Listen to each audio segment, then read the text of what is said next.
Sir, நீங்க சினிமாக்கெல்லாம் photo எடுப்பீங்களா? என் ஃப்ரெண்ட்ஸுங்க சில பேர் சினிமா இண்டஸ்ட்ரியில் தான் வேலை பார்க்குறானுங்க. ஆனால் எனக்கு அதில் பெருசாக இன்ட்ரெஸ்ட் இல்லை. ஃபங்க்ஷனுக்கு எடுக்கிறது கூட கம்மி தான். அப்புறம் மேகசின்ஸ்க்கு யூனிக்கான ஃபோட்டோ எடுத்து அனுப்புறது தான் பெரிய டார்கெட்டு. அதான் பிடிச்சி செய்கிறேன். நீங்க எப்படியாவது ஒரே ஒரு தலைவர் படத்துக்கு மட்டும் போட்டோ எடுக்க போங்க சார். நானும் அனுவும் தினமும் ஷூட்டிங் பார்க்க வந்துருவோம். Please sir. கண்டிப்பா அபி, உங்களுக்காகவே முயற்சி பண்றேன். இந்தாங்க தம்பி, காஃபி குடிங்க. நீதான் வேலை பார்த்து உலகத்தையே வாங்கிட்டு தான் மறுவேலைன்னு சொன்னிய. அப்புறம் எப்படி உனக்கு ஷூட்டிங் பார்க்கலாம் நேரம் இருக்கும்? என்ன அபி, மறுபடியும் வேலை தேடும் படலமா? நீங்க ஆன்லைன் ஆர்டர்லாம் டெலிவரி பண்றீங்கன்னு பாய் சொன்னாரு. அது உங்களுக்கு கஷ்டமா இல்லையா அபி? பிடிச்சு செய்யற எந்த வேலையுமே கஷ்டமே இல்ல சார்.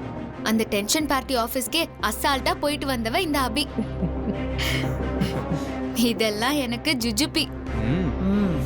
அது மட்டும் இல்ல தம்பி, வேற எங்கேயும் வேலைக்கு போறதுக்காக விசாரிச்சுக்கிட்டு இருக்கறா. அவங்கள சுதந்திரமா விடுங்கம்மா. அவங்க சிறகுகள் விரிச்சு பறக்கட்டும். கூண்டுக்குள்ள அடைச்சு வைக்கிற பறவை இல்ல அபி.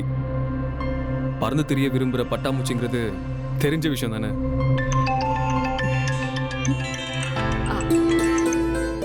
சொல்லுங்க பாய். ஆமா. சரிங்க பாய், பண்ணிடலாம். கொஞ்ச நாள்லயே என்னமா புரிஞ்சு வச்சிருக்கீங்க அவளை பத்தி?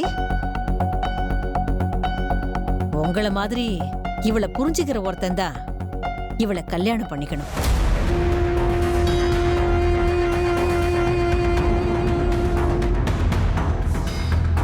அப்பதான் இவளை சமாளிக்க முடியும் தம்பி.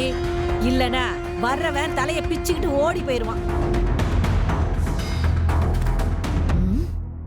மோரைப்ப பாரு. நீங்க சொன்னதால எதுவும் அவங்க தப்பா நினைச்சுக்கிட்டாங்களாமா? நினைச்சா நினைக்கட்டும். அவ என்னைக்கு என் கூட சண்டை போடாம இருந்திருக்கா? நான் என்ன இல்லாததையா சொன்னேன்? உள்ளது தானே சொன்னேன்.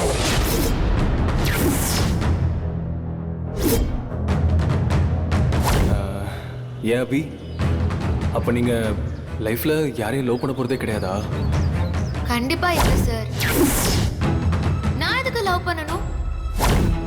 எங்க அப்பா, அம்மா, அக்கா, அத்தை யார கை காமிக்கிறாங்களோ அவங்கள கல்யாணம் பண்ணிக்கிட்டு அதுக்கப்புறமா அவரை நிறைய லவ் பண்ணுவேன்.